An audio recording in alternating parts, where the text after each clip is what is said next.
Guess we can do our roll thing.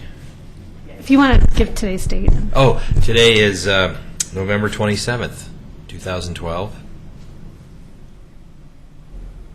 If you want to. Oh, Oh, do I do this? Sorry. yeah, you do that. Okay. Cindy Toll. Present.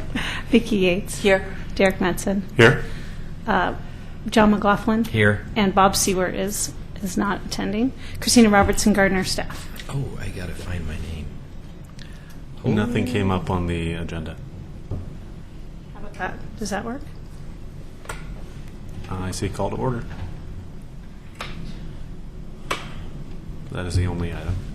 How about motion? You said the agenda on the left-hand side. Does it not show it? Oh, you're right. Okay, sorry.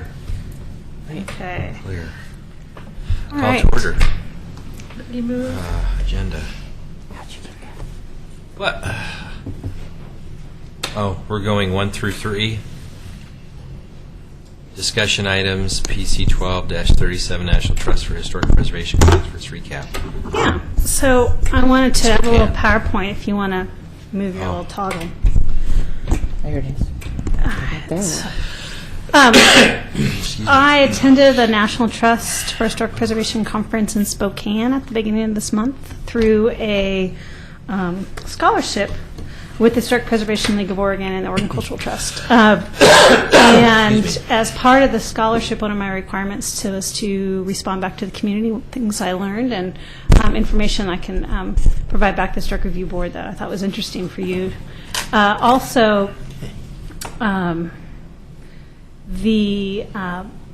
We also went through the Main Street program, so I will be passing on some information I learned to Lloyd Purdy, our Main Street manager. But the National Trust for Historic Preservation is a nonprofit that was initially chartered by Congress as part of the National Preservation Act, but is now a separate nonprofit, and they have a National Trust conference every year where they bring in experts to run conference sessions. And it was held in Spokane, basically right around Halloween and a couple days afterwards. I also was excited to see that they are now coordinating with the APA, and I was able to get AICP credits for planning. So that was really nice that they are coordinating to get as well as AIA credits for architects and landscape architects. So they're trying to really integrate a lot of the conference sessions. So I was excited to see that. So for people who have not been to Spokane, I don't know who of you have, it's been a while. It's been a while for me, especially downtown Spokane. What I thought was interesting was their falls are beautiful. And I think when they talk about our Willamette Falls being the second largest in volume, and I look at this volume, it was rushing. And I don't know if it was considered separate falls, and so each volume was separate. But as you see up here on the top left, it kind of splits up through the island and then comes down to a singular fall and then another set of falls. So it's kind of 3 sets of falls, but really a dynamic area. In the bottom left, you'll see the large viaduct bridge, and you can kind of see the falls behind it. Mm-hmm. And also, the bottom right-hand side is the Spokane County Courthouse, which I just had to add. Probably the most beautiful courthouses I've ever seen. It is beautiful. It was by an architect out of, if I remember, Kansas City, who came to Washington and won the award, and then has done many courthouses in Washington State. But anyway, I was gobsmacked at how beautiful their courthouse was, which was totally irrelevant, but I had to put that picture in. And also, what I thought also was really neat that the National Trust did is they coordinated with the Spokane Tribe of Indians.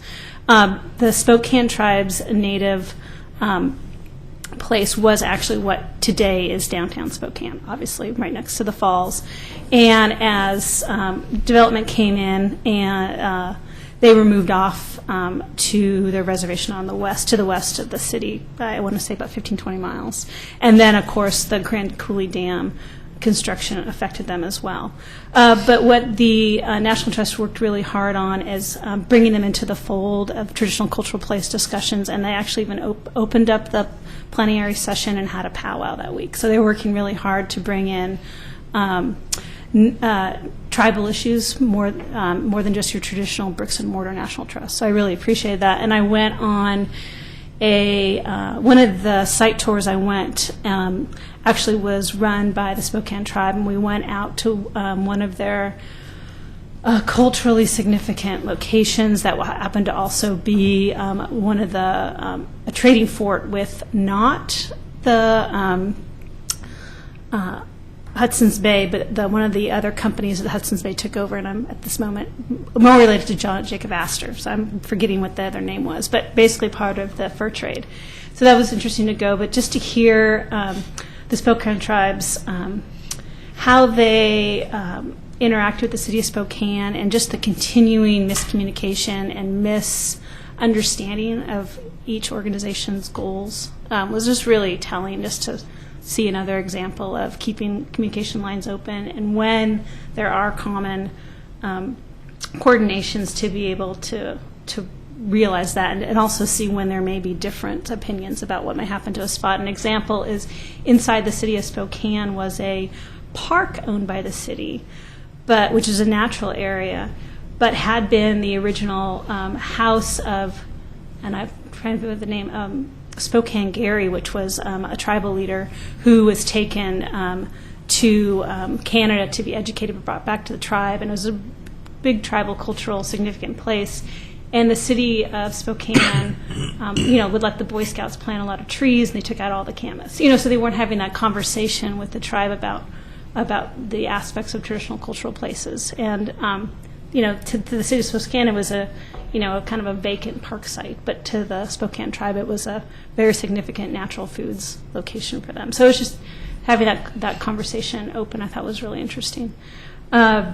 I also attended, Alice Norris attended on behalf of the Willamette Falls Heritage Area Coalition, and she was able to come with me randomly. We went on the same tour. So it was really nice to just kind of see the lens of how, as we work in the future on our Willamette Falls Heritage Area and our Willamette Falls projects, how we can best coordinate with all the varying tribal interests, and how historic preservation is keyed into that as well. So next, for people who, just to remind you that the Spokane was the site of the 74 World's Fair. It was the first kind of eco World's Fair. This center area was of the park right here was originally all rail lines, and they took them all out and they made this new park. And on the right hand, here's a picture of what it looked like in '74 with a big pavilion. But they've kept it, and it's a beautiful, beautiful park. And to the south is what you see downtown, and the north of the park, north of the falls, is just kind of north end of commercial and residential development. But they've done a really good job of integrating and improving the park, and the convention center was down here. Just real quickly, some of the historic rehabilitations and brownfields that I saw. The headquarter hotel was a Davenport hotel. This is downtown Spokane. These are the falls right here, and it was down here. And this site, because Spokane grew much of its money from mining, it grew really quickly, and it had beautifully extravagant buildings, kind of the turn of the century. And the Davenport Hotel was kind of the crown jewel. And classic story, by the mid-'80s, it had been vacant, and for over 15 years laid vacant. A Spokane property developer came in and rehabbed it, pretty much restored the first 2 stories, which are the public rooms, kind of these beautiful lobby and some of these amazing public spaces, and then pretty much gutted the upper floors and put traditional hotel rooms in the upper floors. But when you walk in the public spaces, they are beautiful, and that's where a lot of the receptions happen. And actually even built a brand new standalone tower next door that was all new construction for additional rooms. Let's see. The other one I thought was interesting is Steam Plant Square, which is right south of there. As like a lot of cities, they had core steam plants where they would heat the commercial buildings through steam heat with pipes that would run throughout downtown, and there'd be a general, whatever the local utility would be the one that would be creating, usually through coal power, to create the steam heat. And this was in Spokane's case. Oops, sorry. So here's a picture of the steam plant, and this is what it looks like today.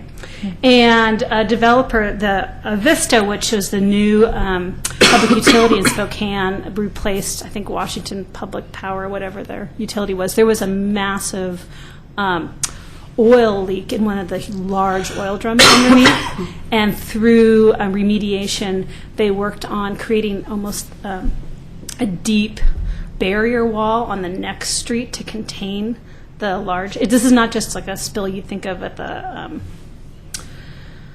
a gas station. I mean, this was a large spill because the tank was so large, and it started leak. They found it in the early 80s, but they don't know how long it had happened, had gone on. And so they went through this large mitigation where they put this containment for the block and this barrier wall, as well as the Davenport had a leak as well, and ended up doing a pretty phenomenal rehab. It's mainly offices, but what I thought was neat, if you go on the top right-hand side, the steam plant grill still has, they've left all of the girders and a lot of the steam plant, kind of a little bit looks like steampunk a little bit. But what the bottom right-hand side I thought was neat, there's an actual boardroom for eating inside one of the boilers. They kept it in place, and that is actually inside a boiler. So if anybody tells you you have to remove a boiler, you don't. Gives new significance to a Boilermaker. Yeah, it does. And in one of the towers, you can actually go in and then look all the way up. And then the other tower, as you move up, apparently one of the offices, they've closed it off, and it's coved conference rooms. But their towers aren't that big. So is this kind of looking forward to what we can do with Blue Heron? Maybe. I mean, it's just really interesting to Yeah. see. But once again, this is an example of a Vista or the previous utility who took ownership of the environmental issue and helped clean it up, and then a developer came and rehabbed it. So I mean, the developer wasn't in charge of finding the brownfield grants, wasn't a abandoned site, not saying Blue Heron is, but this is a story a little bit apples and oranges, but it was nice to see kind of a true historic rehab and what you can do with keeping a lot of just industrial paraphernalia inside the building and just work around it. Mm-hmm. All right, the next one I thought was also very interesting. McKinstry is a company that does Sprinklers. Sprinklers. But they also do a lot of green and building infrastructure materials. And this was they bought a building for their Northwest Spokane office. And over here, this is more to the east of downtown, and this is near Gonzaga University. But this was a railroad station that had been so absolutely abandoned that the roof was falling in, and they were surprised that it wasn't condemned by the city of Spokane. I mean, all the stories you can imagine about how bad the condition the building was in. And what it looks like today is extraordinary. All these windows actually are new windows, and I'll show you on the next page. Here's a close-up at the bottom. These are new aluminum-clad windows because there was no really windows left. It was really a shell of brick. And you can kind of see the interior volume. And at the top left, I thought was a great use of the Secretary of Interior standards for enclosing spaces without affecting the feel of volume, second-handedly. And this was their brand new office space, and they won a 2011 Washington State Preservation Award for this project. What do they do on the top of that flat? Oh, this is just This is just open space above it, and these are enclosed meeting rooms. When I walked, I walked where that woman is walking right now, and it was just kind of enclosed conference rooms. The next one is the flour mill, which was done in the 70s, actually, as part of the expo. So it was interesting to see what a 70s flour mill rehab is, how they did it, and how, if we did it today, it'd be quite different. But if anybody's ever been to the Reed Opera House in Salem, that kind of reminded me of the flour mill. As you walk in, and there's all these, it's almost like an interior historic mall where they kind of created these little interior little retail spaces, and they apparently are doing fine. I mean, to me, I would imagine it'd be very hard to lease and keep those up because it's not in a traditional downtown area. It's kind of separated, but apparently the community has loved going here for almost 40 years, so they know to come here. Here's a picture of it. This is the flour mill that was, of course, used the Spokane River for its power. This shows like the bottom, but Clinker Dagger is kind of been there since '74, and people go there for the views, and it's kind of an old school '70s restaurant. But that's kind of in this area, and then this is an example of one of the specialty shops. But it really is all on its own. It's kind of fascinating. And the last one is the Fox Theater. It was the Art Deco Fox Theater that, of course, also laid abandoned. And the Spokane Club actually thought that, which is the local civic club, that they were going to demolish it for a parking garage. Great part of the story. The Seattle Symphony ended up purchasing it, and when I walked in, I was absolutely gobsmacked at the beautifulness of the Art Deco building, and they put a tremendous job, and it's now like the premier events space for Spokane. And it opened in 2007, if I can remember. But you can see the lobby and just all this ornate, and it was all there. They just paid to craftsmen to repaint and restore all of that artwork. Anyway, that's why I wanted to show kind of inspire you today. Yeah, thank but, you. One thing about Spokane I thought was interesting, it had an amazing amount of building stock, but they had so many holes in their downtown of parking lots. So what you kind of think of, sometimes you get frustrated by being in Old Town Portland because they have this beautiful stock and they'll have a parking lot. Well, times it by 8, the whole downtown is like that, like beautiful blocks of buildings, big parking lot, and then they have 2 public parking garages. 3, 2 are historic. One's an early 20s, and one's a really flamboyant, modernistic 60s one. There's so much parking downtown Spokane, which is a little bit different than what we think of in Portland. But they just have a unique situation because of where they are located in the region. They take in northern Idaho and the whole northeast quadrant of Washington State. They can support things more than the size of their town. I was surprised on how many conventions went there. Like after National Trust was this next convention and there's next convention, and they have tons of hotel rooms. I thought it was very fascinating. But they have done a lot of rehabilitation, and the gentleman who did the Wells and Company, and then also the hotel.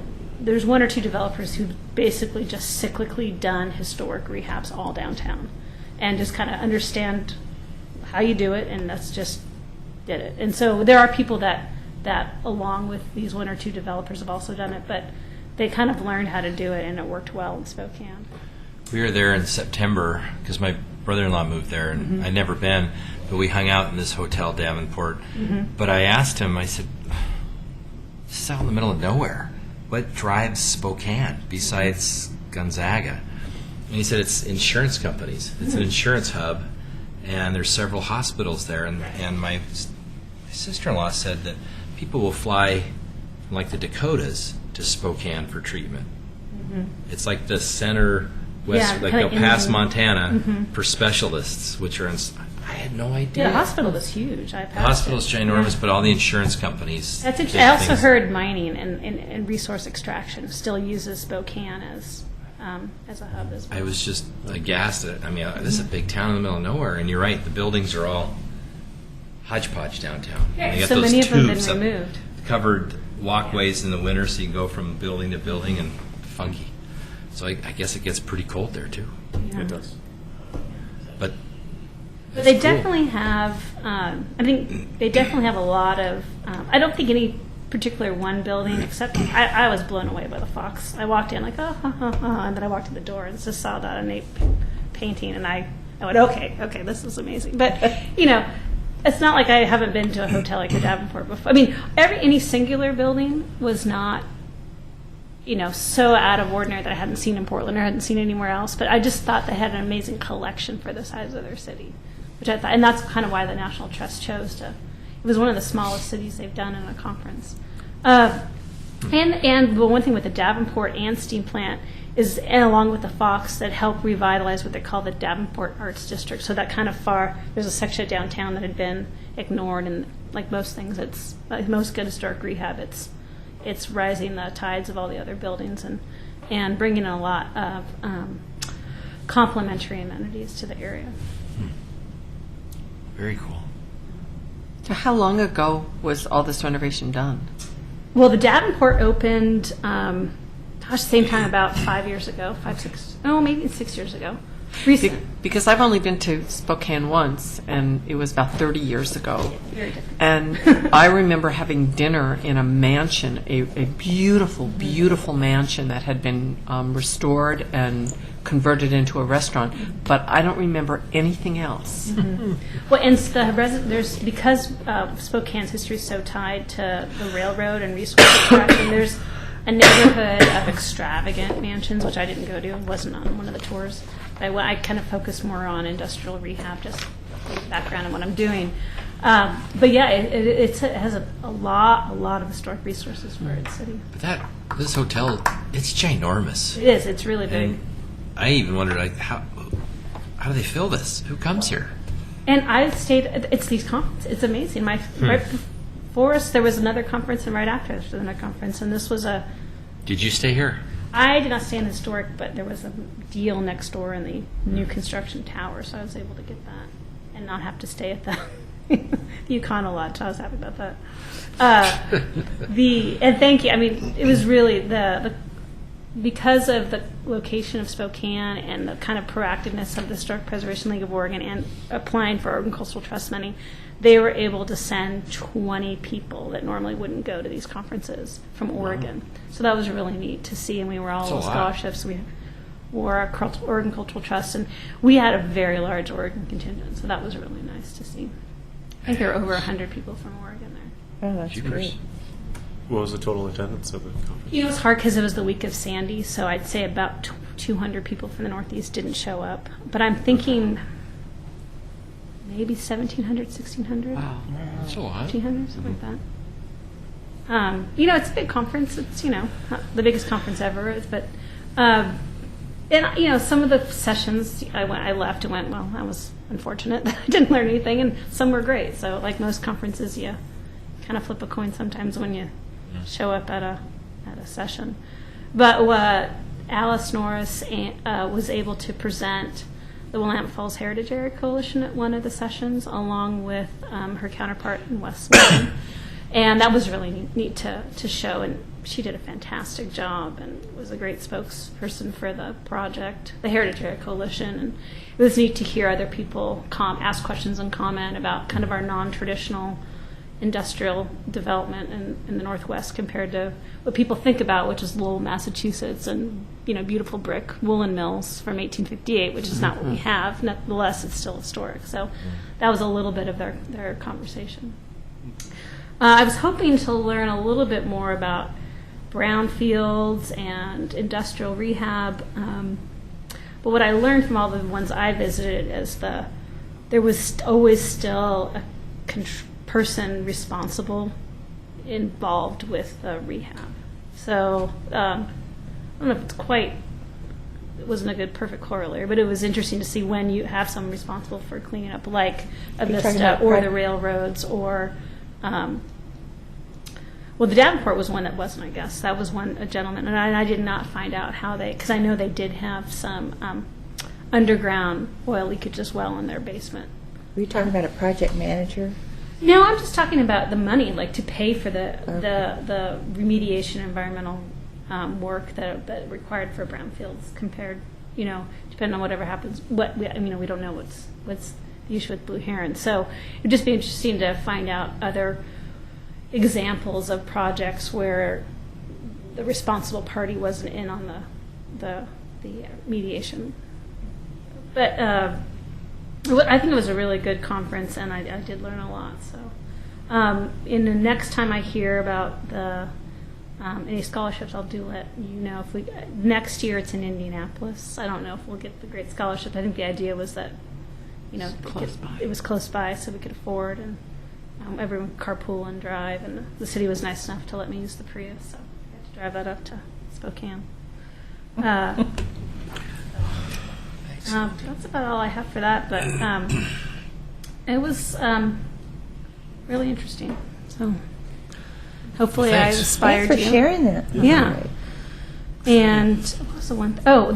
One more thing I wanted to share about the McKinstry project. If you see down here, they had so much heavy metals in the soil that they actually did this elaborate system of partial removal and partial capping of the area between the building and the Spokane River. And it was just fascinating to hear one of the engineers on it just kind of talked about everything they had to do to mitigate the heavy metal soil on site and how they did it and how, when they did move it, when they didn't, when they used membranes to cap, when they didn't.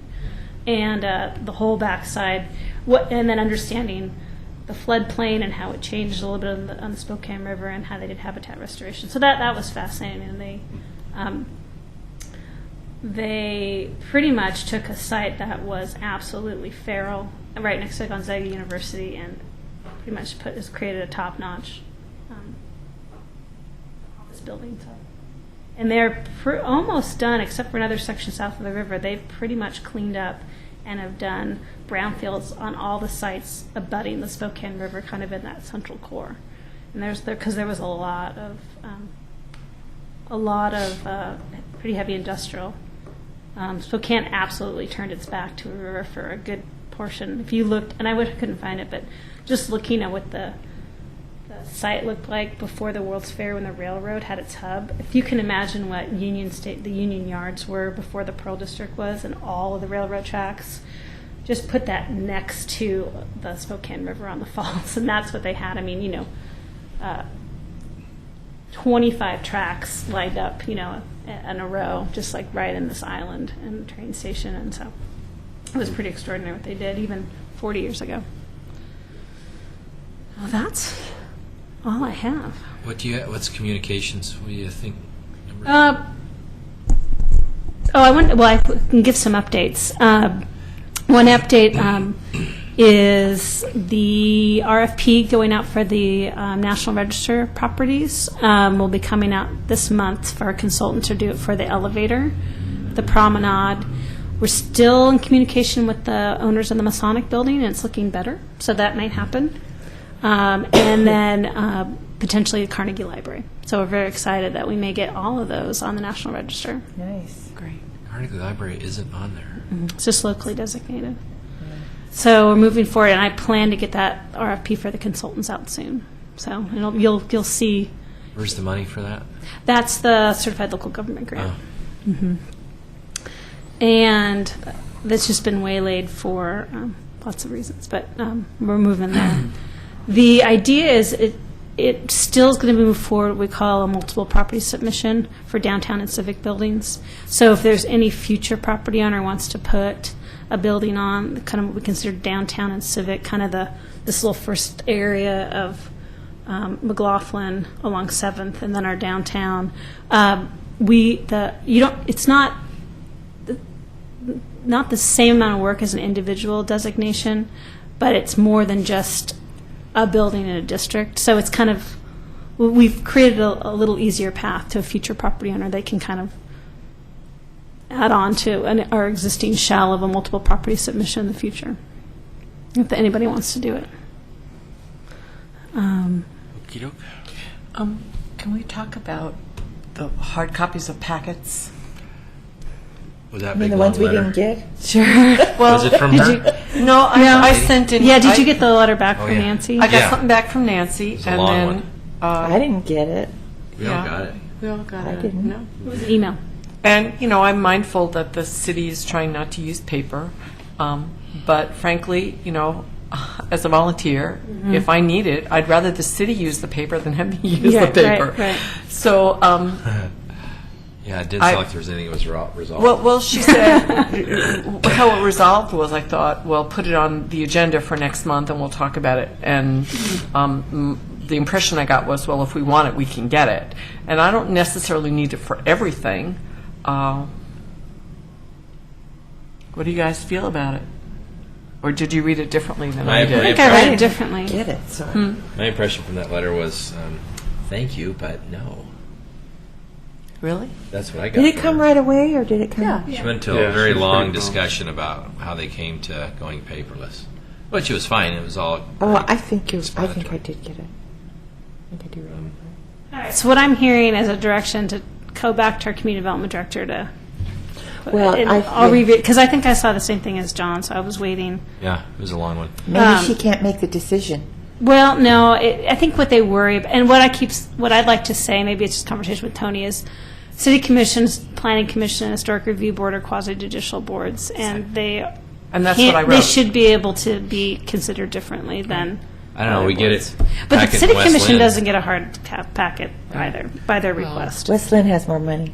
City Commission. I don't know about Does that. not. They requested They not to. requested that they Yeah, didn't. they don't. And we are requesting that on occasion we do. Yeah. I don't think we do every time. But Well- some But- items do warrant that. Right, and what I just need to know is, I'd rather just mail 5 copies every month, so I don't have to get in a position of trying to figure out if this is the month that it's needed or when it's I don't needed. know. It's like opening up all this stuff, like on the Yeah. public hearing. There's a lot of stuff. I know. My computer's not the greatest, but it just now takes a long time just to open to get that 10 seconds down. Right. You're like, okay, here it is. Yeah, and if you don't pick and choose the I right, go through it. I remember Right. it. you know, you have to difficult. print the whole document, and it can be like 30 pages. Yeah. Frankly, this is probably politically incorrect to say, especially on tape, but, the city commissioners are elected, and I think it's part of their public image to be paperless, okay? And I'm sure they have a hard time with it, a lot. But I think it's easier for us to ask for it than it is For for them. volunteers. And, well, they are too. Oh, that's right. I don't mind being old school. Yeah. And frankly, I do a better job when I have a hard copy. Well, I'll continue to push it. Okay. Because I agree. Personally, it'd Yeah, be easier me for me too. just to know Fine. that Oh, I'd prefer 5 to. copies get mailed when we send it out, and then I never have to worry about is this the month that I need to send it out? Yeah. Because that makes it more complicated for me. You're getting it from all of us, so there you go. Yeah, Maybe. You don't care? I don't need it every time. But I don't need it every time either. Some of these If- that are. If One it's of just our for concerns land use was- applications? I don't think If we we need it just- for Windows. Right, so maybe Yeah. you just, land use applications. so do I like just that. send you the land use application? Those would be good because they're usually Yeah. pretty lengthy. Because I can just send the And agenda, details. 2-page agenda, and then whatever land use application plus the attachments are for that. Yeah. The Have them in its handwritten own. applications are impossible to read online. Yeah, they kind of. I give up. Yeah, that's true. The grant stuff, big deal. It's the land use stuff. It would be good to have that because I take more notes on that. And there's stuff I remember in my head that I'll bring up tonight. And I could probably be more judicious in my printing and taking notes of stuff, but it's all up here. Okay. And getting back to her comment about use of staff time, if it's simpler Yeah. for you to simply mail it out to all 5 of us, though only 4 of us may need it, so be it. I think that's great. Yeah, that's what she brought up also was the time involved to do it. And yeah. Well, for in our city. previous Civic Web generated a PDF of the whole application, of the whole thing. This new version doesn't seem to do that. Oh, it sounds like it's as difficult for you as it is for us. So I'm still waiting really for It is a pain. I'm still waiting for that generate. Oh, do you want to generate a 112-page PDF to save? Because that we were able to do in the old version, which was really easy because it was just saved, open up PDF, print 5 copies, double-sided, stapled, out, easy. But this new version, it's a little harder. So I'm pain. still kind of looking at it. Same company? No, Oh. different. Well, there you go. Switch providers. Okay. Should we break? Yeah. Is that all right? We can Okay. We officially break.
1,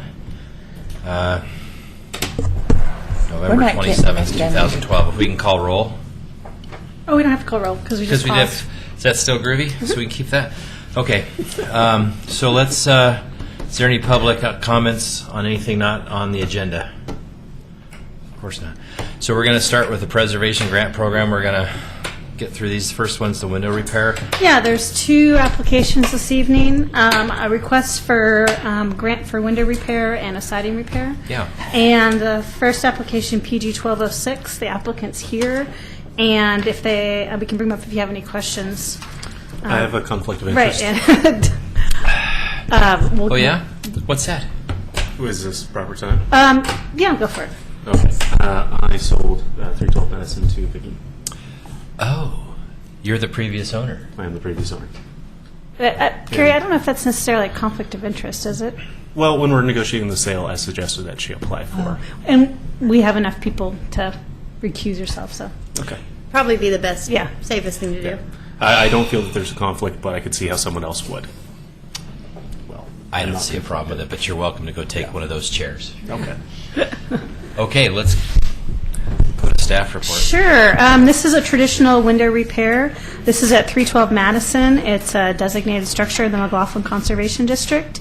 The applicant, Vicki Levy, submitted actually 3 bids, but the 2 she indicated she wanted to potentially move forward with was Jeffrey Franz and East Portland Sash and Carpentry, which were window repair.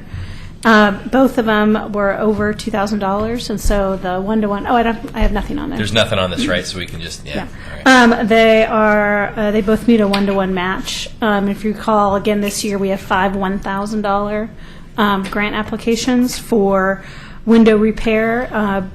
And like years past, in the fall, applicants who have not been part of, have not partaken in the grant project are first, kind of get first option. And then as of January, if you have previously been involved in the grant program, you can reapply for additional projects. So both applicants tonight, this is their first time. And this applicant has indicated that she looks at this as a multi-phase project and probably will come back for later applications. But really, it's just kind of taking the first bite for this. She has 4 windows. And the grant conditions of approval are the traditional conditions of approval. You can see on page 3 of my report that the property remains designated for at least 5 years, that the display a sign, that funds are distributed to the owner upon completion of the project, and then staff has to see that the application is completed and that the applicant has paid the contractor, and then funds can be released. They fill out a W-9 because it's considered taxable income, and no grant cannot be awarded for any material or work already purchased or performed before this evening. Let me know if you have any questions, and then if the applicant wants to come up, they can. Yeah, they need help, these windows. You want to just come up and... If the applicant You wants to start. come up and state your name and address and anything you'd like to mention regarding this grant My name application. is Vicki Levy. The address is 312 Madison Street, and I'm going to replace all the windows eventually. And there's, I think, 14 windows, did I say? No, 12. And some of I have original storm windows that I'm going to also repair. So the total will probably be probably around $8,000. So I'd like to come back the next year, at least for help with something else. So right now I'm going to do the top 2 windows because they're not functioning at all to open or close, and then 2 that are kind of in bad shape on the side. The windows don't meet. This one window that's like, is it all foggy or steamy or something on the window? Oh, that would be frost. Yeah, okay. And it's repair, not replace. These are for repairing the windows. Repair. Yes. Repair. Yeah, Okay, sorry. Yeah. Yeah. This would help. Okay. Does anybody have any questions? Or are you guys still... We're still We're trying to still get trying to documents. I get can't see documents. anything. See, I read it. I saw it on the screen at home, but if I had the packet, I wouldn't. Do you It ladies wouldn't want to matter look as at this? much. I can't get my pin to work. You're on public hearing. You gotta. I know, I couldn't make that work before Well, like do you want this. staff or do you want? I want staff. Thank you. Oh, clear. I hit enter. Thank There you you. go. Then you got it. Wonder. And then you gotta wait. Here, let me- Thank you. There you go. It's old fingers, doesn't do it. Thank you. Sorry. Sorry. Now you're on agenda. I can't, it won't scroll down for me. There you Oh, go. Yeah, there we go. I'm sure my daughter thinks it's like working. It's, Probably thinking, look at all these old people. They don't know anything about computers. it's the finger doesn't do it somehow. Are you good? Must be Yeah, age I'm because good. I'm flying through it. I don't know. Is it supposed to do this? Are you going to stick with the same guy, depending on, providing he does a good job, or are you just going to stay consistent that way? Yeah. When were you planning on doing these? He can put me on the schedule for January 3rd. Sorry. That would be a happy new year.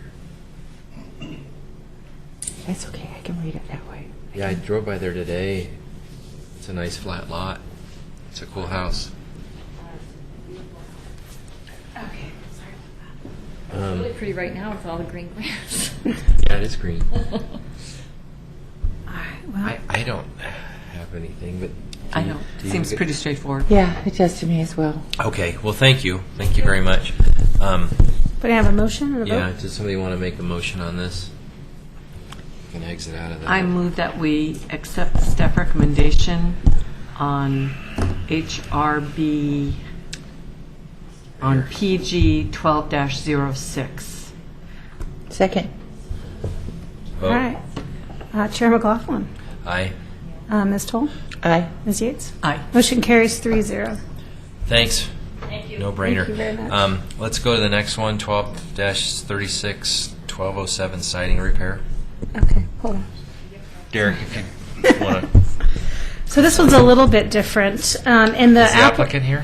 He's not able to come. He had some family conflict, and I got a chance to talk to him today, and I think I can work with the board to come up with any, hopefully we can come up with any conditions the board feels is needed for this application. So the applicant purchased let me get to it. The applicant purchased the house at 1311 Monroe Street, I want to say a couple of months ago, as to rehab for resale.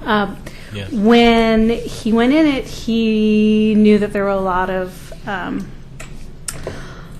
things in the house from the previous owner, but he didn't quite realize how much was left. I don't want to use the word hoarding, but it was close to that, and had been just basically for a month just taking things out into the dumpster to get to what's there. He's realized, unfortunately, after he purchased it, that the house has settled, and he's working with our building department on working on getting it level and kind of the geotech issues related.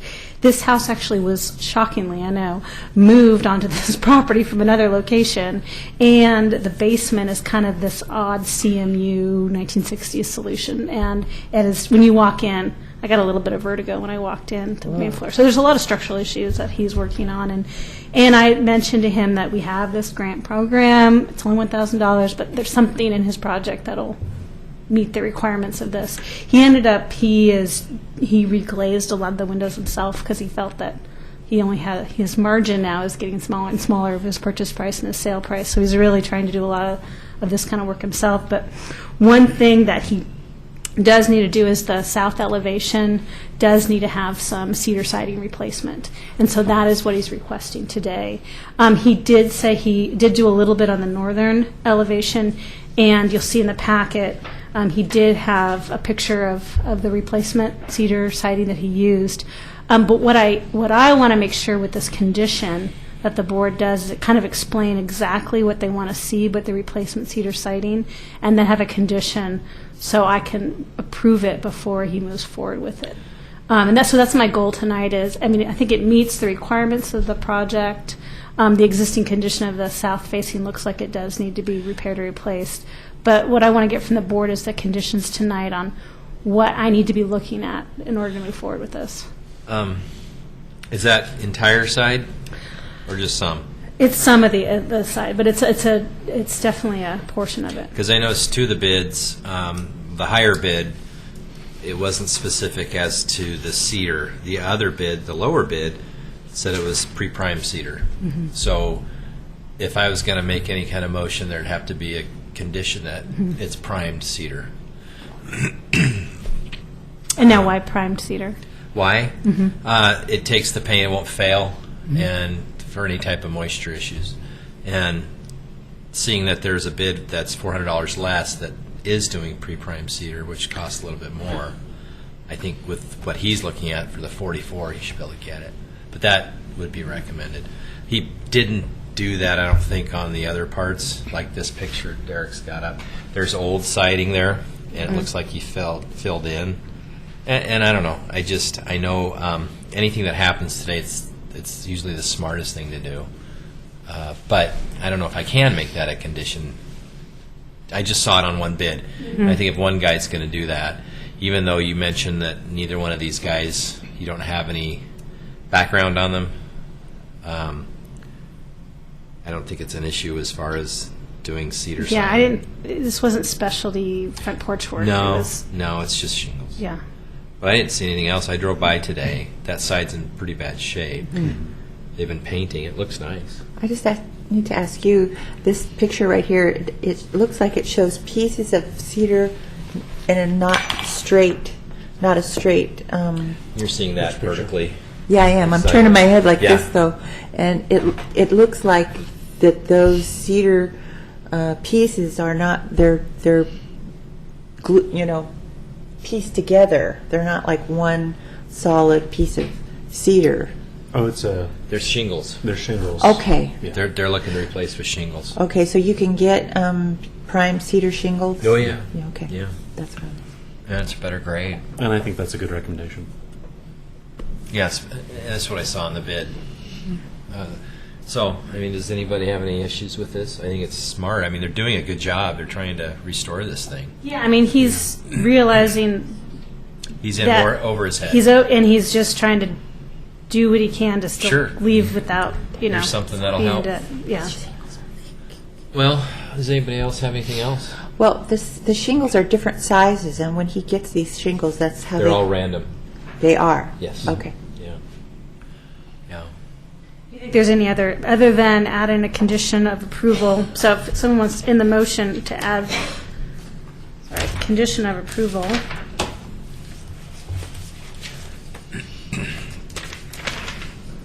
Numbers. So right now I have number 2, prior to installation, the staff shall inspect the proposed replacement shakes to determine if they match the original in size, material, and depth. And you can add a second sentence. Right now, it looks like the shingles go straight down to the ground, and they should be held off 4 to 6 inches from grade. It's typical building code. Well, that might be the bottom of the house, you know. Well, But there's a basement underneath this, isn't There's there? something. yeah, but there is a basement, but the site is on an hillside, and so it's a partial basement. Oh, okay. It's a funky little. That's why I don't know if they raise it up. There might be the framing underneath. Might be Maybe. really scary to raise Yeah. it. Yeah. It's a partial CMU It's funky daylight down. basement, I guess, to put it nicely. So you've got 6 things. Maybe adding a 7th. You thing? just add straight 7th. Yeah. And you so, want to say the applicant shall utilize. pre-primed cedar shingles. So that would be number 7. If somebody wants to make a motion to approve this with the addition of number 7. Random shingles. Random? Well, Shingles. that's a guarantee. Just to be specific. So moved. Need it, if you can make an official. Oh. That number, whatever that thing, 1207. I'll move that item 1207 with the added condition of approval. What's Number 7.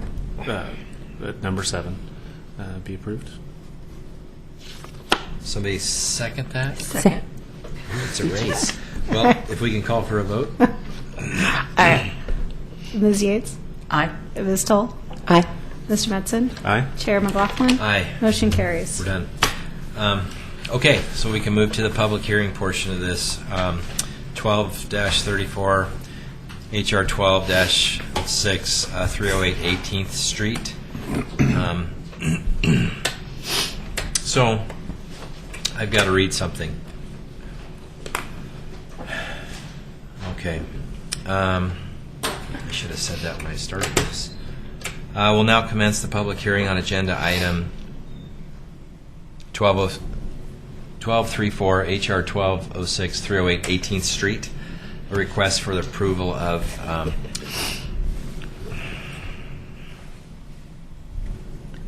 I guess I want to say delisting of Delisting or historic and dedesignation. historic landmark. The criteria for approval of a land use action are contained in Chapter 17 of the Oregon City Municipal Code.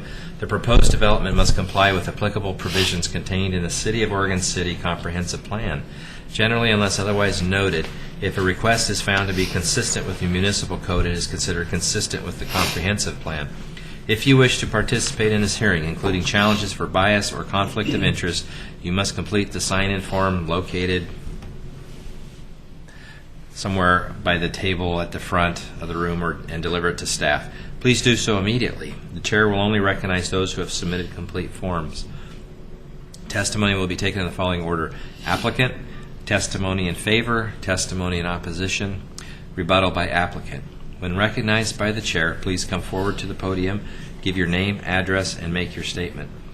All testimony, arguments, and evidence presented regarding this request must be directed toward the applicable criteria or other criteria in the plan or land use regulation which the person believes to apply to the decision. Please address only the applicable criteria for the decision. Please do not repeat testimony. If you wish, you may choose merely to agree with the previous speaker's statements. An issue which may be the basis for an appeal to the Land Use Board of Appeals shall be raised not later than the close of the record at or following the final evidentiary hearing. Such issue shall be raised and accompanied by statements or evidence sufficient to afford the Commission and the parties an adequate opportunity to respond to each issue. Failure to raise an issue accompanied by statements or evidence sufficient to afford the decision makers and the parties an opportunity to respond to the issue precludes appeal to the Land Use Board of Appeals based on that issue. Failure of persons to participate in the public hearing, either orally or in writing, precludes that person's right of appeal to the City Council or LUBA. Written testimony submitted prior to the hearing constitutes participation in the hearing. Failure of the applicant to raise constitutional or other issues related to the proposed conditions of approval with sufficient specificity to allow the decision maker to respond to the issue precludes an action for damages in circuit court. Prior to the conclusion of the initial evidentiary hearing, any participant may request an opportunity to present additional evidence, arguments, or testimony regarding the application. The Commission shall grant such request by continuing the public hearing pursuant to the standards contained in ORS 197.763. Who has visited the site? Do any of the board members have a conflict of interest or ex parte contact regarding this application? I have an ex parte contact. I am the HRB's rep from the Chamber of Commerce. We had a Chamber of Commerce board meeting yesterday. I had just read the application, so I brought that up because I thought that this is could have business ramifications since it is a property that is the north end of town where a lot of business development will take place. Would you like to hear what the discussion was? I was also present. I'm also on the board. Was the applicant present? No, the applicant was not present. I gave a brief synopsis of what the situation was. I indicated that since there will most probably be development in the north end of town, was there any opinion or did the board want to think about any chamber position that might be taken on this issue? I was particularly interested in whether the chamber would have a concern about an expansion of the PGE substation, given its location and the fact that there could be nice development around it eventually. And the one comment that was made in response that I guess there seemed to be sort of a consensus about it is, well, does PGE need to expand that substation since the Cove will be developed, the landfill will be developed, and there is no other PGE substation that they were aware of? So that was a question that was asked, whether PGE needed that space, and there was a concern that they might. Does the applicant wish to question Commissioner Yates about what she talked about, or? No. And you're good? Okay. Okay, so if we can go to the staff report. Before I start the staff report, I'm going to pass it over to Carrie Victor, our Assistant City Attorney, to talk a little bit about the process that we would go through to look at a request for delisting or dedesignation. And then you can ask her any questions, and then at some point I'll come back and do the PowerPoint presentation. Okay. I provided a memo dated November 9th that you received. This is the first time the city's ever received a request for dedesignation, and so that's why I did the memo, and that's kind of why I'm here. And what I tried to provide was not so much application of the criteria. I think Christina did a nice job of that in the staff report, but just sort of thinking about how you might frame this in your mind, just in building a framework when you consider the criteria. Because if you look at the criteria, they're not really directed at de-designation. They're directed at designation. And so there has to be, in my mind, some reason to de-designate it. And so what I identified in my memo are sort of how you might, criteria you might use for looking at the criteria, like a lens to look through the criteria and decide whether or not they're satisfied. It's important to note at the outset that this property was designated in 1982. This was before the statute that required owner consent to designate properties. So I don't know whether the previous owner consented. It doesn't make too much difference at this point because that rule came after the fact. But I think it's interesting to know that nonetheless. This building was designated because of its age. According to the inventory form, age alone has never been a basis to designate resources. The resource inventory form talks about how it's badly deteriorated. You are the experts there. You'll have to gauge that for yourself. We do know that vinyl windows have been added sometime after the property was designated.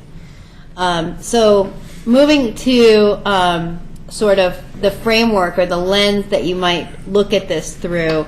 I think if you look at the sort of applicant's perspective, they're looking at it as there's a hardship on me to retain this house because of my personal circumstances, and there's a change in the neighborhood, and that has made it impossible for me to continue residential use of the structure.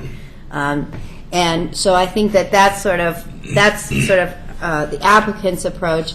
And I think then the questions you need to ask are whether there's been a change of circumstances since the property that was designated that makes it not suitable for designation. And you might look at that in terms of, if I walk down there today, would I designate this house? If you think that, one of the sort of key significant components to me about that it stands out in the inventory is that the contribution this house plays to the Greenpoint neighborhood. And if the Greenpoint neighborhood is lost, then really maybe it wouldn't be suitable for designation today. But if it is one of the last Greenpoint neighborhood vernacular design homes, maybe then it is suitable for preservation because it is the last of these homes. So it just depends on how you sort of frame it in your mind. Is the neighborhood so lost to industrial development around it? And sort of going to Commissioner Yates' point about, there's going to be more commercial development. Is the neighborhood lost? And then looking at the building alone, has there been a significant change in the building alone so that it is no longer contributing? And those are sort of the questions that I asked myself when I looked at the criteria, and that's sort of how I would sort of frame this going forward.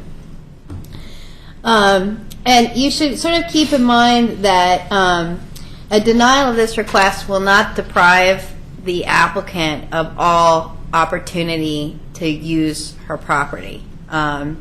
This is not a taking situation. She will be able to use the house of residence.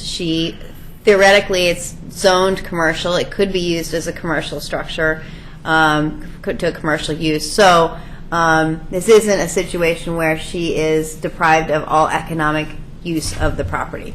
So that's sort of what the summary of what my memo says. I'm happy to answer any questions that you all have. If not, I would turn it over to Christina to sort of fill out the criteria. Were you going to give us an answer? That's your job. Well, all I do is set up the outside. Yeah, and I read your memo, and you reiterated all that, and I get it. And I also look at it as, over time, in this district, and when people have come here, things have changed because of, believe it or not, the recession, the economics of things. Suddenly we're doing hardy plank siding because of the economics of things. We've changed some things because people have come in pleading, times are tough, we're trying to make this work, and so we work with them. So there's that issue of something's evolved, and you brought up all the great points, but if, it's up to, you're saying, I mean, this is the first time this has happened. If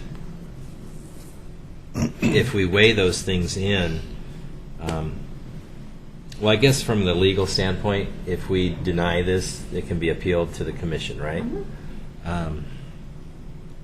If we approve this, what are the ramifications, if there is any, with the city, or what could happen, or could something come back to this board?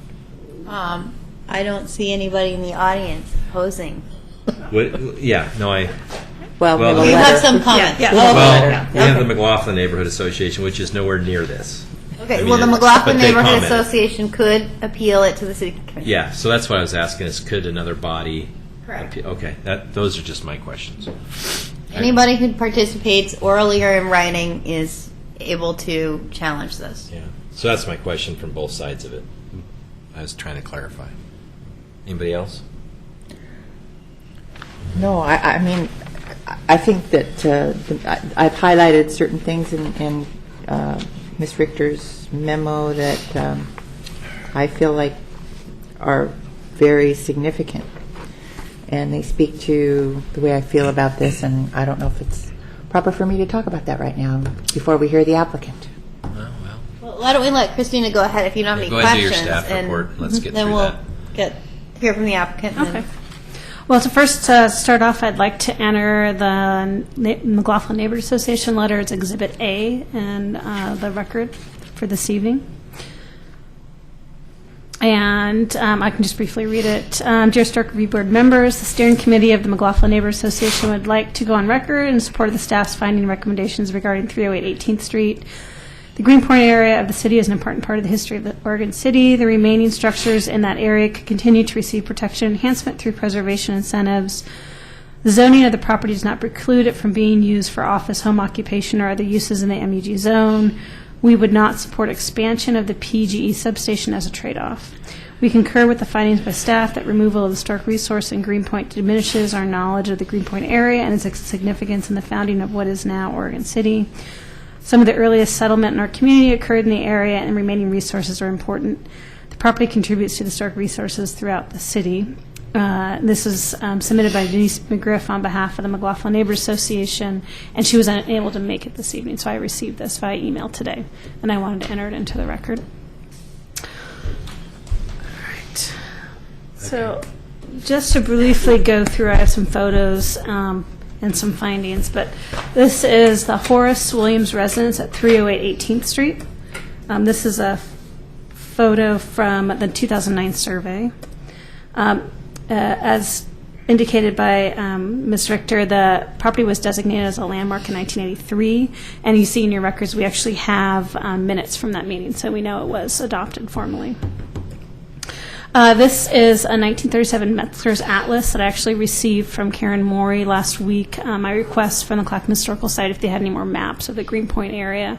And she did, she sent this to me, so I'd like to, this is new to the record, and the PowerPoint will be added in as Exhibit B this evening. But as you see, Greenpoint, I kind of made a little arrow. It's kind of this area north of Abernathy Creek, kind of what is now the 205 interchange area. And if you remember, George Abernathy had his house where we generally where John Storm Park is, and then a lot of kind of early, some early industry and some early residential was along this area, but it was in the floodplain, and so over time, a lot of the residential moved out, and then the 205 was built. The house is about, let's see. There's the railroad. It's about right here where I'm showing the arrow. This shows the 1911 Sanborn map, which does not have the house. And this vernacular design house was most likely built before 1911. So that story of how it got there, I thought was interesting. It could have been built after 1911. The survey form shows an approximate date of, I believe, 1895 to 1902. So a little bit of that history of how it got here has yet to be solved. It exists here in the 1925 Sanborn map. These are some photos taken last week of the site. This was provided by the applicant. The house is where the start area is. Shows before the upgrade and after the upgrade. These are some Google Maps, and this is before the upgrade. Just generally showing. I'm sorry, what do you mean when you say upgrade? Up with Substation. the substation had added. Yeah. Could you go back to that Sure. substation photo and tell me if you can tell me where the steel manufacturing company Sure, is? right here. Oh, okay. Thank you. And we can see it, I think. So we're at the corner. I'm on, if you are on Google Maps taking a photo, you're standing in the middle of Main Street Extension, and 18th Street would be on your left. Here you're looking north, 18th Street's on your right, and Industrial Metal Works is the building you see, and Okay. farther on. So this house on the corner is not the house? It is. This is It the is house the right here. house. Okay. And 18th Street dead ends pretty close after, and then it hits the railroad. So it is a dead end street. It's probably only 150 feet long at that point. Okay. This is showing, once again, before the upgrade, the PGE substation. And I'm once again standing on Main Street Extension looking south. Is that fence still there? This fence is for the metalworks. Oh, okay. And this is looking south back into downtown on Main Street Extension. And the yellow house is the other landmark. They're kind of opposite each other. And that is on 17th Street. This is provided by the applicant, showing this is the rear of the house. You would be standing at Main Street Extension looking at the substation. Same thing before upgrade, after upgrade. Before upgrade, after upgrade. This is from the applicant's submittal. This is showing the stadium lighting.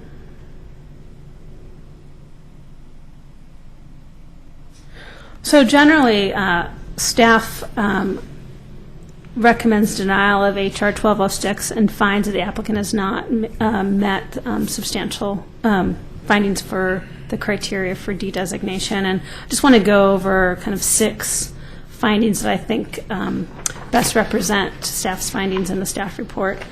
1, this structure retains many of the characteristics of a simple vernacular bungalow that typifies worker housing in Oregon City, including a full-length front porch, 1 over 1 window openings.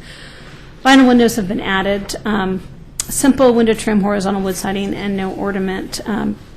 Staff finds that the home retains sufficient landmark eligible design qualities necessary to serve as means to educate about worker housing and provide needed housing and enhancing the public welfare for the city. 3, allowing this property to be de-designated and subsequently demolished will have an impact on the cultural, social, and architectural history of Oregon City, and that it will deplete the overall inventory of historic resources within the city. Removal of the landmark designation and demolition will have an effect on our understanding of the Greenpoint neighborhood of the city that was largely demolished to allow for the construction of I-205. Citing a lack of interest in purchasing a home, the applicant argues that the PG expansion proposal, including demolition, would improve property values to a greater extent than leaving an empty, isolated, and derelict residence. However, the city has instituted demolition by neglect code language that encourages property owners to maintain the structural integrity of buildings regardless of ownership. This code, coupled with a relatively short amount of time the house has been on the market, 9 months, has not created a situation that can be categorized as being harmful to property values. And so at this time, staff does not find that the applicant meets the standards for de-designation. And I'm open for any questions the board may have, as well. Carrie Richter is also here to answer any of your questions. How many of the windows are vinyl? All of them. All of the windows. And that's really the question: is the replacement of the vinyl windows summarily remove this building from being eligible for designation?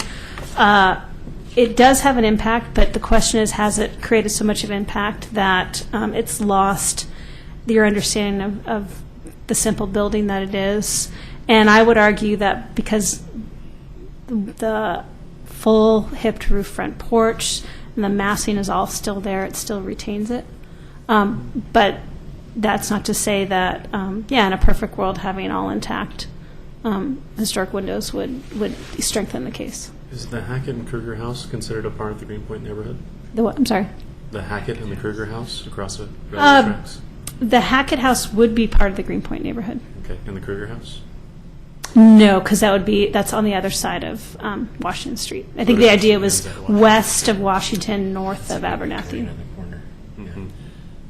So, I guess looking at this, I see two things. I mean, there's the physical nature of the house and the integrity of it. The other part is the historical part. And the argument here, like with the McLaughlin neighborhood, is more the historic than the house. I've been down here before. I drove this today. There's nothing there that would indicate to me any type of the semblance of a neighborhood, just because of the boundaries and what's there.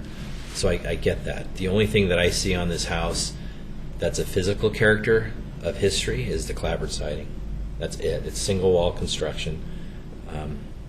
That's all I can see. Joan, I hate to cut you off. I think we should limit discussion until later, and we should just ask questions of staff. That's Well, I'm asking I'd the like to staff. ask- My question Yeah. is, my questions are, we're looking at two different things. Am I right? When I see the physical nature of the house, the neighborhood history, and this house being a major contributor to that. That's what's keeping this as a landmark, correct? Yeah, I mean, it is a simple house, but yet it also tells a story of this part of Oregon City. Yeah, so then I look at it, the vinyl windows, which you bring up, as could that be something to take it off? The roofing, has this thing lost its character because of those things?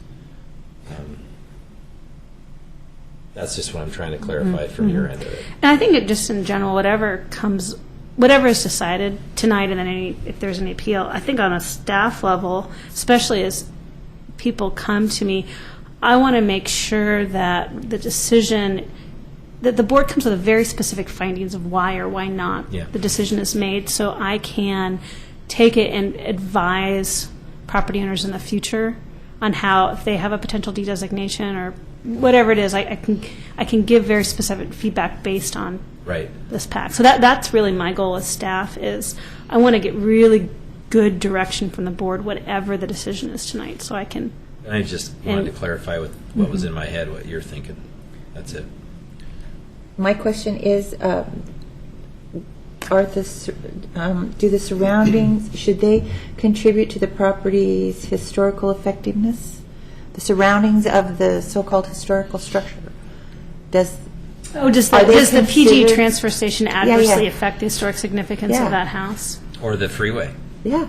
I mean, it's just not a neighborhood anymore. I think it depends on whether or not you view the reason it was designated because of it, the structure itself, or because of the role it played as part of a neighborhood. Okay. Which is more important? Which is a more contributing component? Do we know if that PGE transfer station was there in 1983? Yeah, I'm sure it was. Because you can see it in a survey form. Yeah, I just But at the wanted- same time, from a legal point, I don't consider those designations as something that's significant. That was a mass designation. They Yeah, were it going was. through address by address. This one's significant, let's add this one. Without consent, as you said, that has changed. I just get both sides. I really do. As a planner, Christina, do you view that the mixed use, the MUD zoning, protects, enhances, or perpetuates that neighborhood?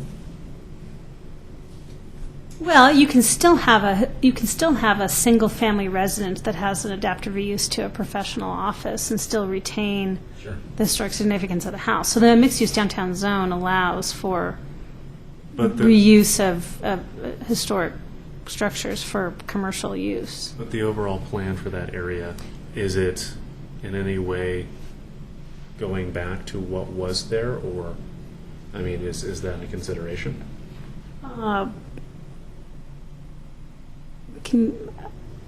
The mixed-use downtown zone looks at new construction built to our design standards, new construction built to our design standards of an urban form, much like the 7th Street corridor and downtown Oregon City. So, I would say that... There's no Greenpoint overlay in this area? No, if that's what you're trying to get. But the question is if you have a new infill commercial construction, does that change the significance of this house in any other way than what's already here? And I would argue no. You're not. I mean, it's already kind of a little bit of an orphan. So what's existing there and proposed new urban development in the long run, I don't know if it's going to have any effect greater than the other. To me, I would say the effect would be the same. You're not necessarily changing. Because of the site, the PG station is where it is. Main Street's not moving. The 205 is not moving. So this little area probably isn't going to change. What's going to change is maybe the metal shop and the cove once you get on the other side of Main Street Extension. The one other thing to add is this is in the floodplain. Because this property is locally designated, they're allowed some exemptions to do rehabilitation. New construction would have to be a couple feet above the floodplain if anything new was built on the site. Question. So there are two houses, the yellow house and this house. And I see dominoes falling. You have one house designated, it's going to happen to the other one eventually. In your opinion, would moving one or both of those houses retain the historic character that you want, or is it more the location, or is the location such a huge part of it that moving the house would take away the significance of it? That's an interesting question because on its own, any one individual house doesn't necessarily change. I mean, you always want to. You don't want to move houses if you can get away with it because you automatically change the context of the house once you move it. When you move out of a house in the McLaughlin district to somewhere else in the McLaughlin district, you change the context a little bit, but you have so many housing stock that it's not a dramatic change because you haven't changed the McLaughlin Conservation District by moving a house. It gets a little bit different here is that we're dealing with such little amount of resources. I think on the planning and the urban design, and the question is, if this is removed, nothing's going to be built in its place. It'll just be an expansion of what's there. And the question is, on the north end, for economic development, if we're trying really hard to connect the north end of downtown to whatever gets built on the Cove site, and there's kind of this vacant area in between, you make sure is this necessarily beneficial for economic development to have a hole in that connection? And that is one piece of the economic development. A hole, you Like mean? an activity hole. You know, you'd have inactivity being not having a building there, walking by a transfer station. So that's one piece in a sense, because it's in the floodplain, probably nothing will ever get built back in its place. It's not an easy. This is not an easy question. I mean, this is not a black and white situation. So I think what Carrie is, this is a very simple house that has had vinyl window replacement, but because it is only the last of a few resources, it has kind of a little bit greater significance to the house than it would be if this house was in the middle of the McLaughlin Conservation District. Yeah, I mean, that's why I ask you questions on both sides. I'm just kind of. Yeah. Okay. Does anybody else have any other questions for staff? No. Okay. Well, if we can bring the applicant up, I don't remember. Don't we have a time? 15 minutes. 15 minutes is what I thought. Yeah. Can we get? Can you? If you want, you can move forward and backward. Christina, can you start this? Or do you have to remotely do that? Or we can just, I can keep an eye on it. If you can come up and state your name and your address, please. My name is Risa Brody, 308 18th Street. I'll give you 15 minutes, Thank you. at most. First off, I want to say I was not aware that this is the first time this has ever happened. And I'm a little confused why Christina is having me do this. One of the things that I was told to do was to go through the municipal code and do the opposite of what you're asking. Why is this being designated as historical? And I'm supposed to flip it and say, why is it not historical? And there's no way I can ever do that. There's no way. So I cannot really comply to your code. So what I'm proposing to do is to say that why am I having this de-designated as a historical place? And so that's why I wrote the letter of why I'm doing this. Excuse me. I have a couple questions. One of the things is this house supposedly wasn't there when it was Greenpoint. It was moved or built after 1911, between 1911 and 1925. So is this still considered a Greenpoint house? I don't know.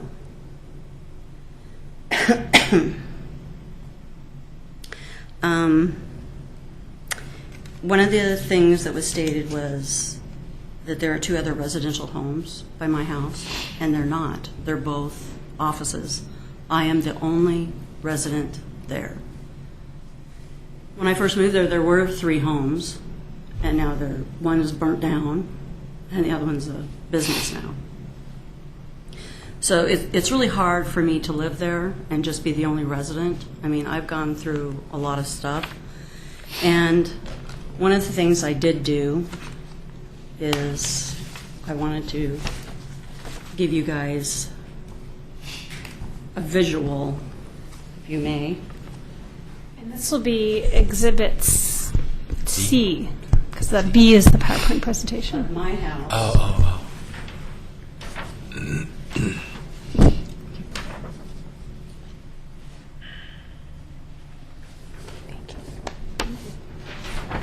Where my house is located and where the nearest residence is, and the proposed new development in the Cove area. I am there all alone, all by myself in a residential area. If something ever happened, I could scream and nobody would ever hear me. There are no other, I don't have a sense of community. I don't feel safe here. Does a residence even belong here in this section anymore? Can I just ask, when did you purchase this house? In 1998. And were there other people there when you purchased the house? Yes, there were 2 other residences. And The one directly behind me, the yellow house. and And people then there lived was in it? one across the street from her, Uh-huh. and it burnt. So was this steel manufacturing company there when you moved there? Yes. Okay.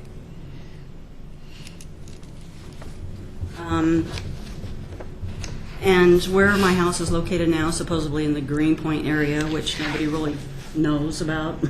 You could probably ask 99% of the people in Oregon City, where's Greenpoint, and they wouldn't care. They didn't know. But it does not depict what the Greenpoint area was. And I had a description here of what they claim is the Greenpoint area. And it was mostly industrial, or excuse me, let me find it here.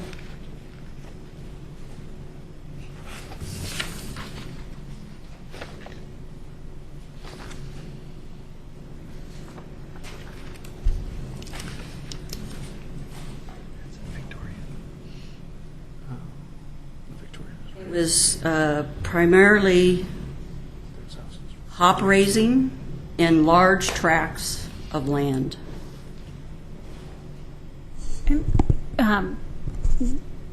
Primarily agricultural in use. Sure. And then can I have you submit whatever you're reading into the record as well, so we can make sure I got everybody- this off of, because you were including the Charles Hackett House as part of Greenpoint, which it is not.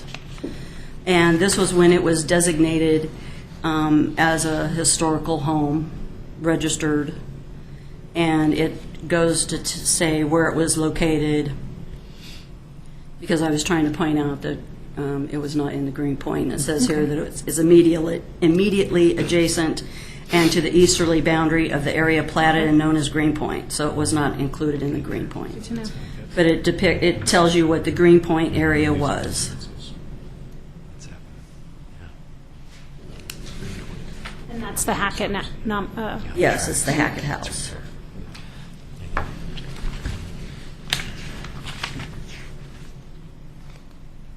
Okay, kind of lost my train of thought here. That'll be Exhibit D. Okay. D, did you say? And I can get copies of that. Because I've already got an exhibit D. Can I ask you a question? Sure. Back in the '96 floods, did Abernathy get that high that it got to your house? Well, you can actually see pictures of it. There is water underneath the house, but the house set so high that it didn't actually go inside the house. Okay.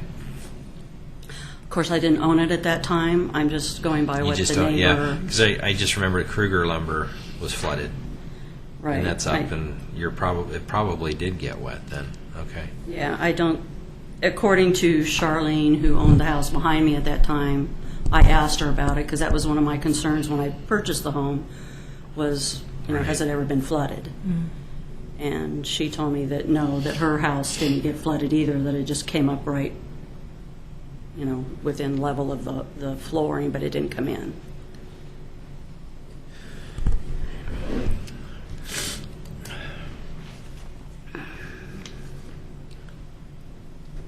One of the other things was, you keep talking about this modest vernacular working house, and I went online for Oregon City, Oregon Historic Site Database, and I put in there from 1800 to 1925, single dwelling vernacular homes, 273.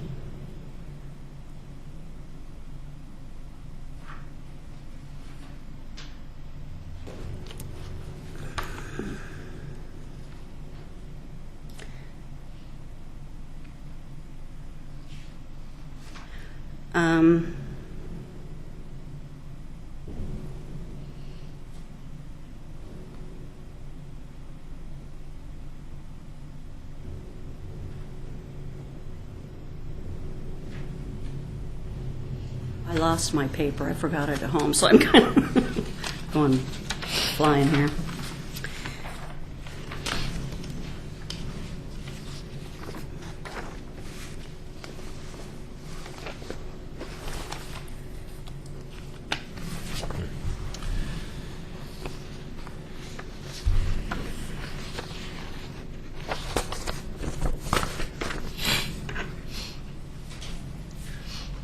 While you're looking, can I ask you Sure. a question for staff? The Greenpoint neighborhood, do you have a period? This was Years? This neighborhood was pretty much predominantly a neighborhood that it was Greenpoint. Well, like if you look, 1890s, 1880s. if you look at the Sanborn maps, which is kind of the best guess I have, and conversations I've had with Karen Morey at Clackamas County Historical Society, Greenpoint does start with George Abernathy, and there was a fruit packing plant. Actually, if you can look on the, if you look at the Sanborn maps, you'll see it as an exhibit. Our first one is 1889, so we don't have anything prior to that. But prior to that, there was some industry on the river right there. But if you look at the Greenpoint area, through between 1889 and through even to 1925 and 1950, you still see, you still see an enclave of housing.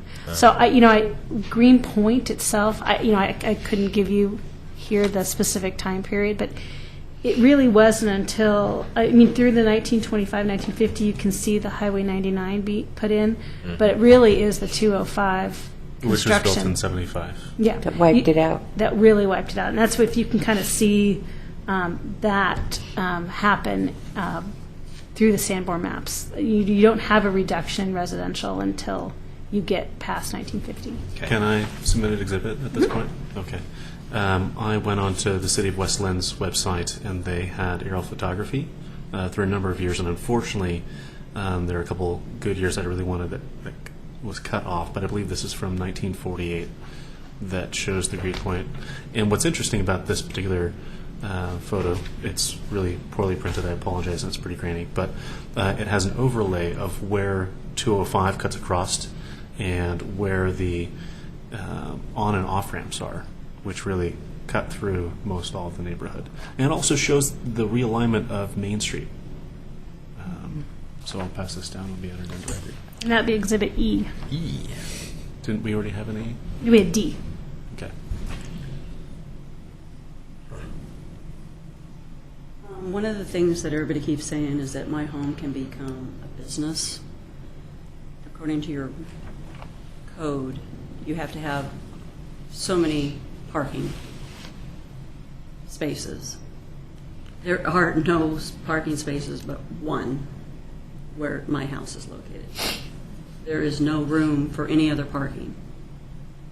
So in order for it to be a business, So it doesn't currently meet the parking requirements for a commercial structure? Okay.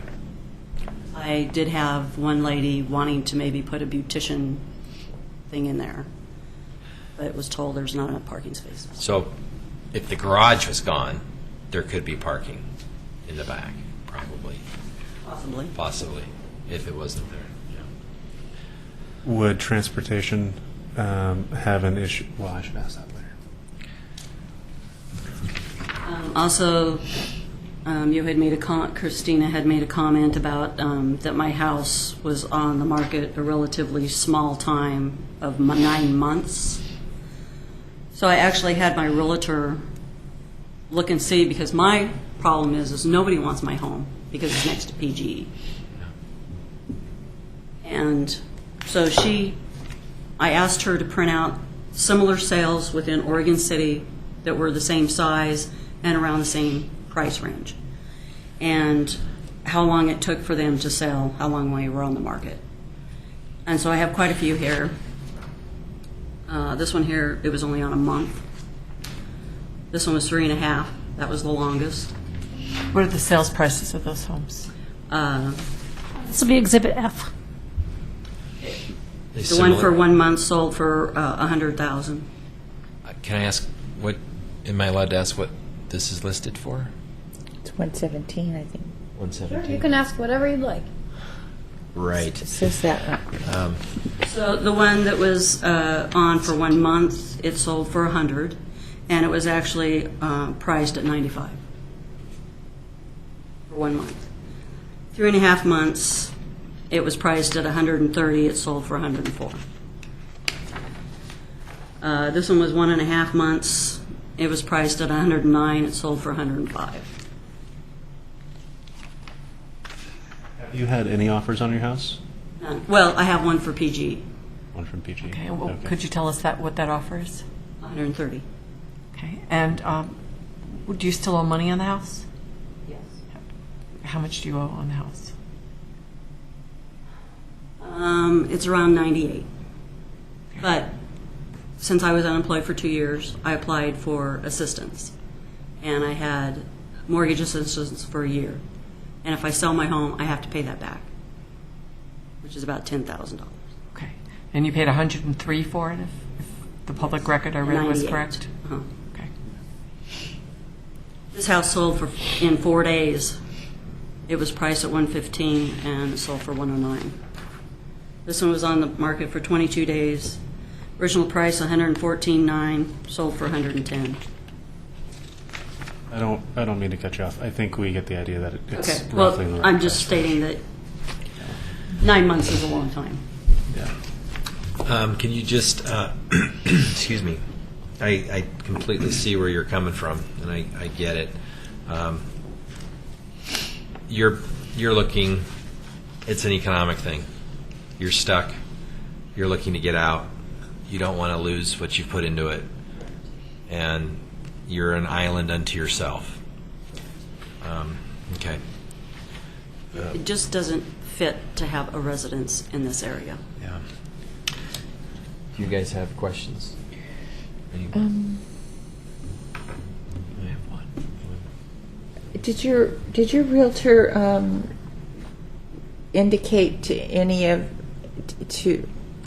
when she was listing this house? Did she indicate that it could be used for business with some significant modifications, so that it was open to other people besides people looking for residences? Okay. She was actually hoping it would sell for a business, but Yeah. once people started looking into it, they said it wasn't feasible because there was no parking. Right. Have you had any discussions with PGE or anybody else about moving the house? PG will not move the house. Have they given a time frame on when they want to demolish it? No, but they wanted to buy the house before the end of the year. They have so many monies they have available. And their monies And are more. they had asked if I would like to live in it for a while until they do decide to tear it down. But their price is essentially for the land. Yes. I would say so. Well, yeah, because they don't really care about the house. Yeah. Do you have to go through the process of delisting it in order to sell it? Is that a part of the sales agreement? No. Okay. But They won't They buy would- it unless it is. they want to know, there's a contingency that if they can't do what they want to do with the property, then the sale is gone. Okay, so it is So I'm trying to help in the offer. in that way that Yeah. I can Okay. That makes my sense. investment.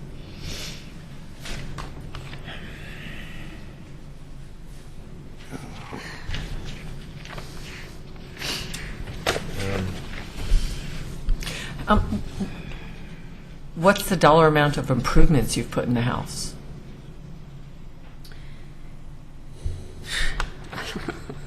When I bought the house, I should have brought pictures. The people were not living in it anymore. The lady was pregnant. She didn't like living next to PGE, so they were just trying to get rid of it.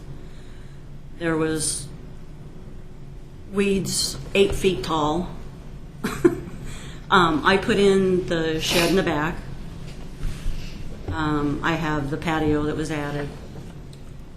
On the And basically, that's about it. It's needed a paint job really bad when I bought it, and I have not had the monies to do that. So you didn't add the vinyl windows? No, they were already there when I purchased the home. So I guess I'm just curious, what compelled you to buy it knowing that it was where it was at the time? Knowing that it was next to the station, that there was... It didn't bother me at all. Not the railroad. I've always lived by railroads. Or the freeway. I loved the railroads. I liked it because there were not that many neighbors. It didn't matter to me where it was because I had just moved here from Colorado and I didn't know anybody. So it's not like I had to be next to random friends and everything. But I just love I fell in love with the house when I. So the impetus for moving there is now just the opposite. My of where you're original reason for putting it on the market, not only because of what I went through for the 2 years of being unemployed, and I almost lost it, knowing that all this time and I was going to lose it. Sorry, I shouldn't even mention that because now I'm going to get teary. But I was going to move back to Colorado. And so I put it on the market in hopes that I could sell it before I moved to Colorado. Okay. Anybody else? Alrighty.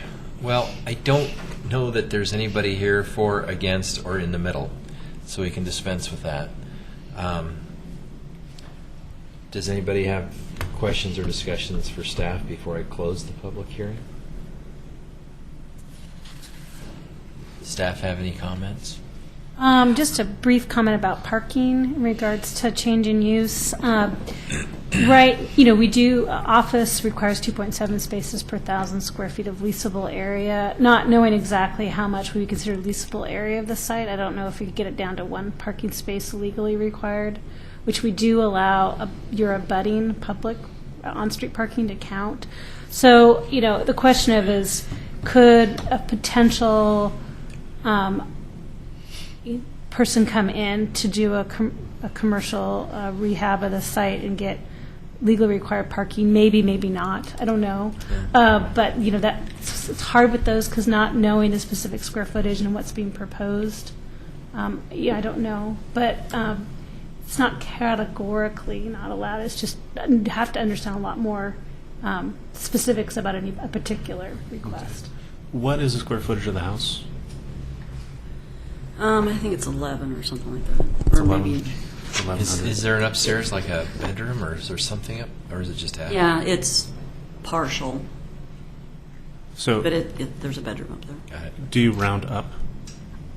We round up and down at the half parking space. So we would be looking at 3 parking spaces. Is the street wide enough? Is 18th Street wide enough to have street parking? It's pretty narrow. I park there, and there's enough room for one car to get by. Yeah, but the question is, legally, is it allowed? If a business was